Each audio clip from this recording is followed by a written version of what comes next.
Hello everyone, मैं नीतू आपका स्वागत करती हूँ आपके अपने channel UGC net self study में।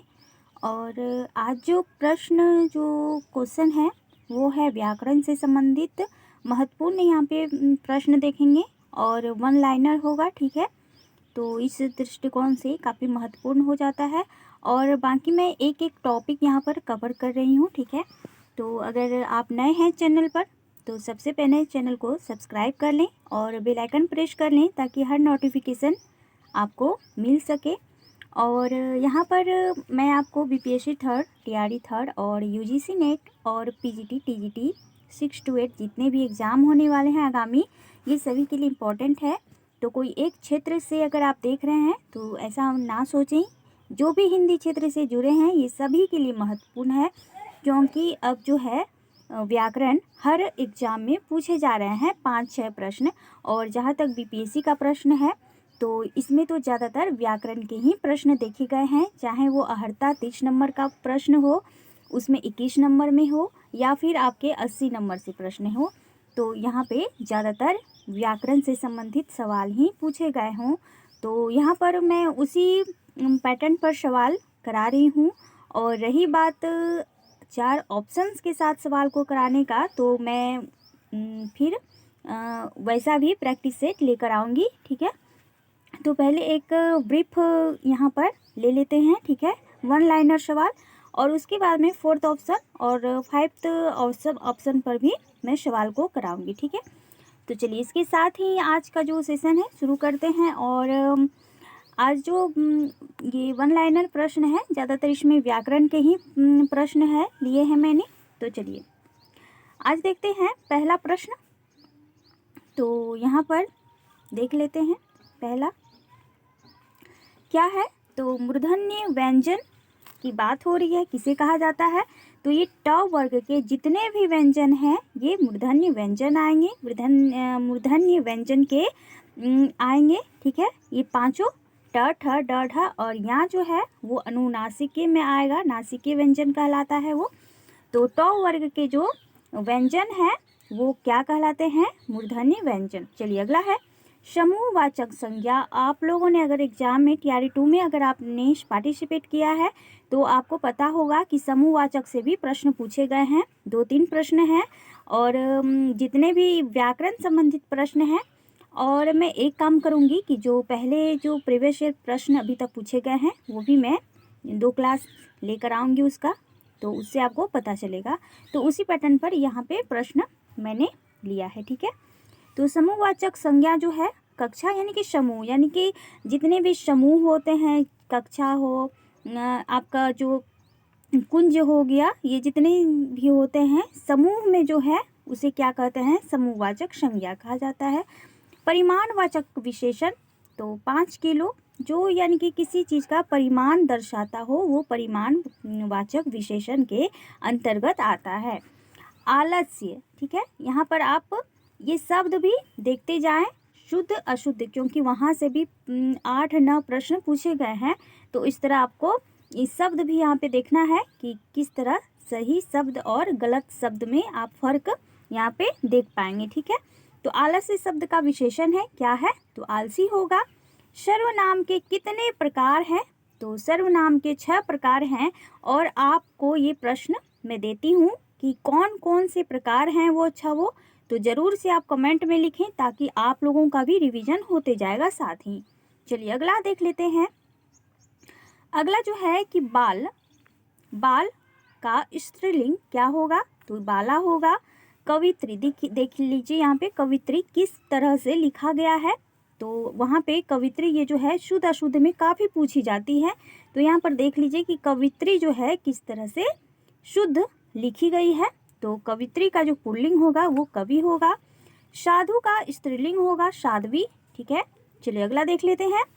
परिश्रमी शब्द का विशेषण, तो परिश्रमी जो है ये गुणवाचक विशेषण है, क्योंकि उसका परिश्रम करना यानी कि परिश्रम करना, तो परिश्रम जो करता है उसको परिश्रमी बोला जाता है, तो ये उसका गुण है, तो इसलिए गुणवाचक विशेषण के अंतर्गत आएगा।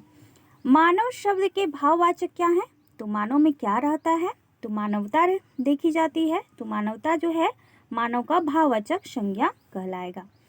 आगे है कि हिंदी भाषा में वे ध्वनियाँ कौन सी है जो स्वतंत्र रूप से बोली या लिखी जाती है?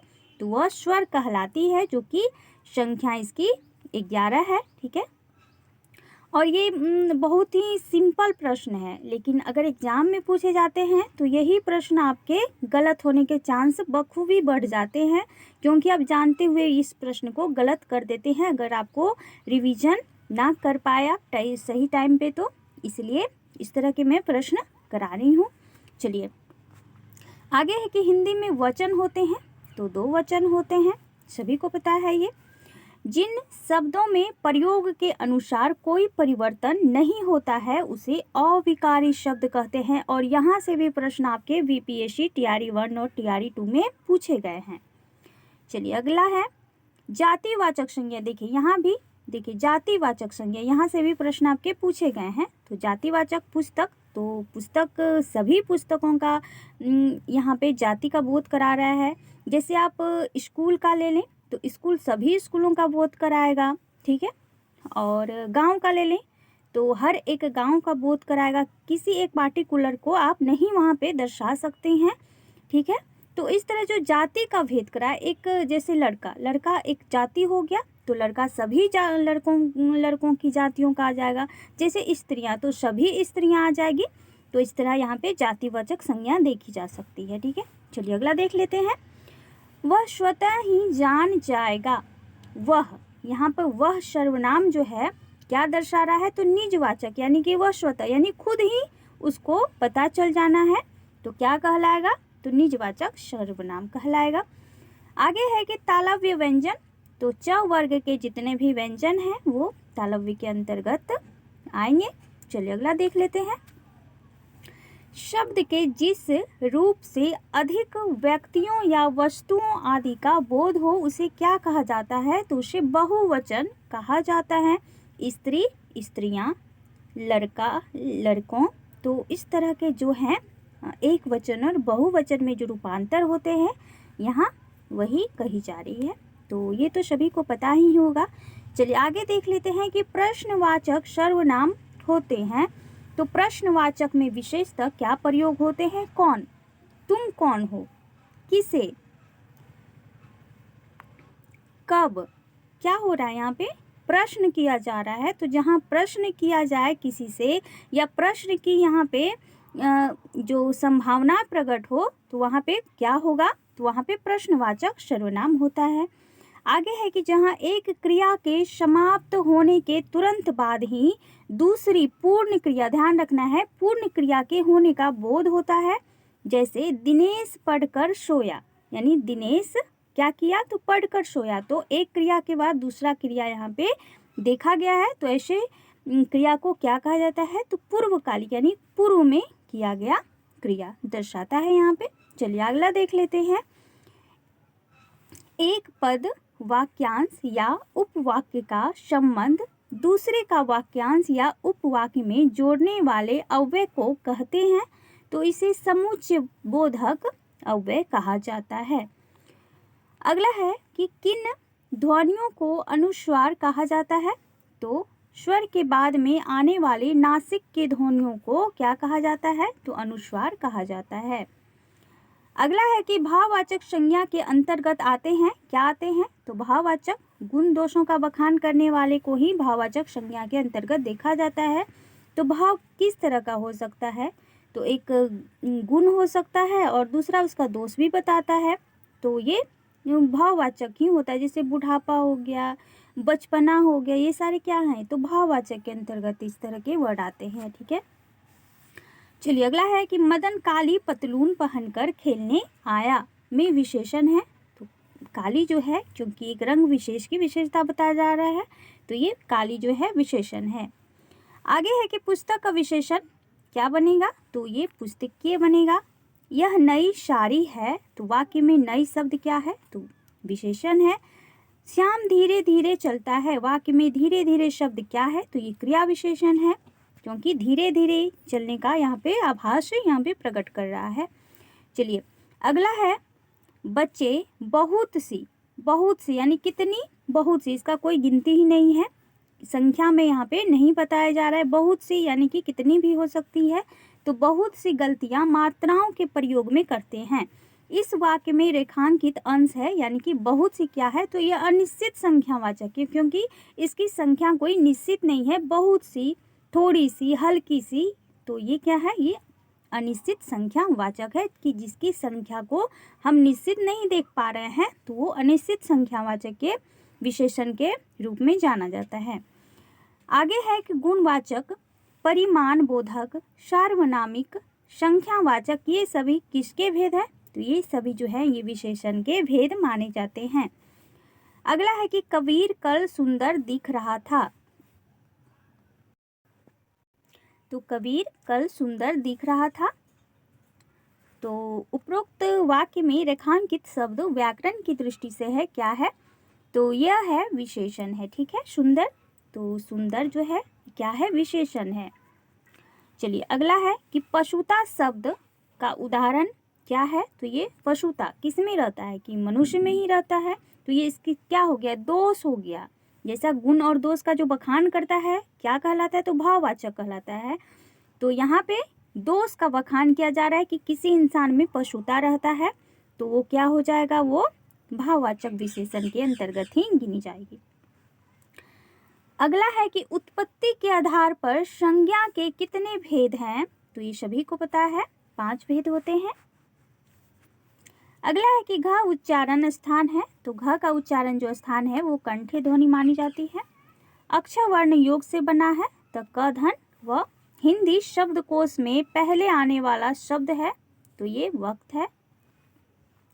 चलिए अगला है, हिंदी शब्दकोश में अंग किस वर्ण से पहले आता है, तो किसके पहले आता है, तो अंग अह। ठीक है, चलिए अगला जो है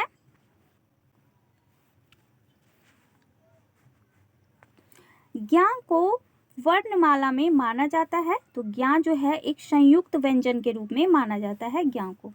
कवि शब्द में संज्ञा है, तो कवि, तो सभी कवियों का बोध हो रहा है, किसी एक पार्टिकुलर कवि को आप नहीं यहाँ पर देख सकते हैं। तो कवि यानी जितने भी कवि हैं वो सभी इसी में एक कवि के ही अंतर्गत सारे कवियों का बोध यहाँ पर करा रहा है, तो जातिवाचक संज्ञा के अंतर्गत आती है। चलिए पानी जो है, पानी क्या है, नहीं पीना, सॉरी, पीना क्या है, तो पीना एक सकर्मक क्रिया है, क्या, क्योंकि वो पीने का काम कर रहा है। क्या कर रहा है, तो पानी पी रहा है, यानी कि वो कुछ कार्य कर रहा है, तो यहाँ कर्म कर रहा है, तो इसीलिए सकर्मक क्रिया के अंतर्गत आएगा। और आगे देख लेते हैं कि हिंदी शब्दकोश के अनुसार संतान, शकल, सचल, सक्षम शब्दों का सही कर्म बताना है, तो पहले संतान आएगा, शकल, सक्षम और सचल, तो इस तरह इसका कर्म देखा जा सकता है। पापी में कौन सा विशेषण है, तो गुणवाचक विशेषण होगा। ठीक है, गुणवाचक, तो गुण ही बता रहा है, क्या है वो, पापी है, तो क्या बता रहा है, तो उसका गुण बता रहा है, तो इसीलिए गुणवाचक विशेषण के अंतर्गत आएगा। वर्णों के इस समूह को जिससे कोई निश्चित अर्थ निकलता हो क्या कहा जाएगा, तो उसे शब्द कहा जाता है। ठीक है, शब्द कहा जाएगा। वह थोड़ा बीमार है, कितना बीमार है भाई, थोड़ा। अब ये पता नहीं है कि कितना बीमार है, थोड़ा, तो ये क्या हो जाएगा, तो परिमाणवाचक विशेष क्रिया विशेषण होगा, जैसा कि अभी मैंने बताया। चलिए अब अगला है कि कलरव। कलरव क्या है, इसमें कोई भी मात्रा नहीं है, तो देख सकते हैं, तो ये अमात्रिक में गिना जाएगा, क्योंकि इसमें कलरव यानी कि कोई भी यहाँ पे मात्रा नहीं जुड़ा हुआ है। आगे है कि बुढ़ापा क्या है, तो बुढ़ापा जैसे कि अभी मैंने बताया भाववाचक है। पंडित से बनी भाववाचक संज्ञा क्या होगा, तो पांडित्य होगा। हंसना कैसी क्रिया है, तो ये अकर्मक है, क्योंकि यहाँ पे कोई क्रिया ही नहीं हो रहा है, तो इसीलिए ये अकर्मक में गिनी जाएगी। चलिए अगला है, मुख्य क्रिया के अर्थ को स्पष्ट करने वाली क्रिया होती है, तो क्या होती है, तो ये सहायक क्रिया के अंतर्गत आती है, जो मुख्य क्रिया के अर्थ को स्पष्ट कराती है। चलिए अगला है, बाजार। बाजार से किस संज्ञा का बोध होता है, तो बाजार, तो जैसा भी बताया ये जातिवाचक संज्ञा, तो बाजार तो सभी जगहों की बाजारें, ऐसा थोड़े है कि आप जहाँ पे रहते हैं वहीं की बाजार आप बोल सकते हैं। बाजार बोलना यानी कि जितने भी वर्ल्ड हो या इंडिया हो, जितने भी हैं, तो सभी बाजार को हम बाजार ही बोलेंगे। तो ये बाजार जाति का बोध यहाँ पर करा रही है। चलिए अगला है थ किस वर्ण का व्यंजन है? तो थ त थ द ध। तो त वर्ण के जितने भी व्यंजन हैं वो दंत्य में आएंगे। जहाँ जहाँ शब्द व्याकरण की दृष्टि से, तो जहाँ जहाँ यहाँ पर देख सकते हैं जहाँ जहाँ, ये कैसा है? तो शब्द युग्म दिख रहा है, तो शब्द युग्म है जहाँ जहाँ।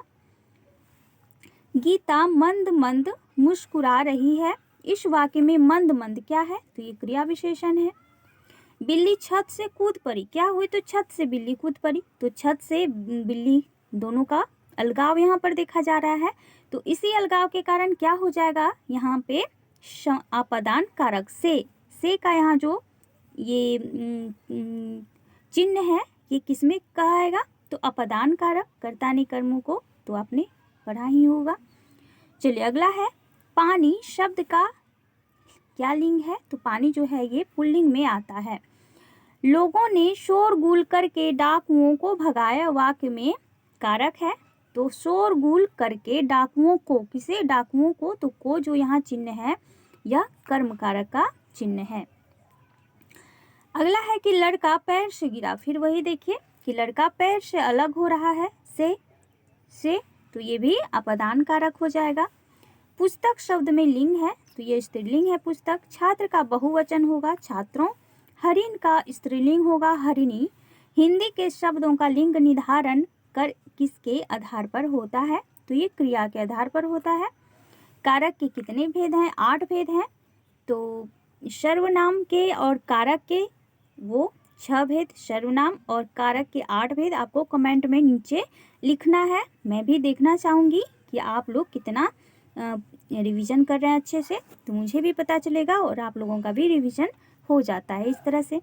चलिए आगे है कि पंडित दूध पीता है। तो पंडित दूध पीता है, तो कारक है क्या है? तो कर्ता कर्म, क्योंकि दूध पी रहा है तो कर्म कर रहा है। पैर से बंदर कूदा, कहाँ से कूदा? तो पैर से, यहाँ भी से का चिन्ह देख रहे हैं, तो ये भी अपादान कारक के ही अंतर्गत आएगा। आगे है कि वीर का स्त्रीलिंग क्या होगा? तो वीरांगना होगा। को से किस कारक चिन्ह का बोध होता है? तो को यानी कि कर्म कारक। दाता शब्द का स्त्रीलिंग शब्द है दात्री। हे राम तुम कहाँ हो? तो ये क्या हो रहा है? तो ये संबोधन के रूप में देख सकते हैं। हे राम तुम कहाँ हो? तो ये संबोधन में आ जाएगा। चलिए अगला है सदैव बहुवचन में प्रयुक्त होने वाला शब्द है। तो हस्ताक्षर ये जो है सदैव ही बहुवचन में प्रयुक्त होता है। कर्म कारक का चिन्ह है कर्म को।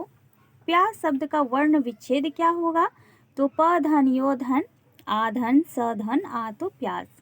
संयुक्त क्रिया का उदाहरण वाला वाक्य है तुम प्रतिदिन पढ़ने आया करो। तो यह एक संयुक्त क्रिया का उदाहरण देख सकते हैं। किसान खेत के सूखे पेड़ कटवा चुका है, तो ये प्रेरणार्थक है। ठीक है, प्रेरणार्थक क्रिया के अंतर्गत आएगा। चलिए अगला है हमें सफलता मिलने तक प्रयास करना चाहिए, और ये बहुत बड़ी बात है। तो ये जो है आप लोगों को मैं इंडिकेट करना चाहूँगी इस लाइन से कि जब तक आपको सफलता ना मिले तब तक आप नियमित रूप से प्रयास करें, सफलता अवश्य ही आपके कदम चूमेगी। तो ये जो लाइन है आप लोगों के लिए मोटिवेट हो इस लाइन से। तो इस वाक्य में क्या है? तो ये संबंध बोधक यहाँ पर दिख रहा है कि अगर आप सफलता प्रयास कीजिएगा तो सफलता जरूर मिलेगा। तो संबंध यहाँ पर दर्शाया जा रहा है। आगे है कि को और के लिए किस कारक चिन्ह का प्रयोग यहाँ पर है? तो ये संप्रदान कारक के लिए होता है, और कारक से बहुत ही ज़्यादा प्रश्न पूछे गए हैं टीआरई 1 और टीआरई 2 में। तो आप ज़रूर से इसे अच्छे से रिवीजन कर लें इसका। चलिए अगला देख लेते हैं। आहा आप आ गए, वाक्य में आहा क्या है? तो ये एक अव्यय है। ठीक है, और अव्यय से भी प्रश्न पूछे गए हैं। महात्मा गांधी में अमूल्य गुण थे, इस वाक्य में अमूल्य क्या है? तो अमूल्य एक विशेषण है। हवा धीरे धीरे बह रही है, तो क्या है? तो ये क्रिया विशेषण है। मेरी गाय काली है, इस वाक्य में रेखांकित शब्द क्या है? तो विशेषण है। त्रि का ध्वनि है त धन रे धन आ। तो इस तरह बहुत सारी प्रश्न मैंने आज लिए और वन लाइनर जो थे काफ़ी महत्वपूर्ण प्रश्न थे। और यहाँ से प्रश्न जो व्याकरण से संबंधित प्रश्न है वो TRE थर्ड में पूछे जाने की पूरी संभावना है, क्योंकि प्रश्न बनते ही ऐसे हैं। तो अगर इस तरह से पहले हम वन लाइनर प्रश्न करेंगे, उसके बाद फोर्थ ऑप्शन के साथ करेंगे, ठीक है। और जितना जो भी इम्पोर्टेंट है ब्रीफ उसका मैं अलग से ही करा दूंगी। तो जुड़े रहें मेरे साथ इसी तरह के वीडियो पाने के लिए। अगर आपको चैनल पे अच्छे वीडियो मिल रहे हैं, अगर आपको यहाँ पर दिख रहा है कि हाँ अच्छे आपको कंटेंट मिल रहा है, तो ज़रूर से जुड़ें और ज़रूर से चैनल को सब्सक्राइब कर लें और दोस्तों तक भी अपने शेयर कर दें ताकि उनको भी मिल सके, रिवीजन हो सके उनका। तो चलती हूँ फिर एक नए वीडियो के साथ, मिलती हूँ और देखती हूँ 5-6 जो प्रैक्टिस सेट है, 10 प्रैक्टिस सेट मैं ऐसे लाऊंगी जो काफ़ी महत्वपूर्ण होगा और हिंदी साहित्य और व्याकरण संबंधित सभी प्रश्न उसमें होंगे। तो मैं ज़रूर ऐसा कराने के प्रयास में लगी हुई हूँ, ठीक है। Thank you so much video में बने रहने के लिए। और चलिए।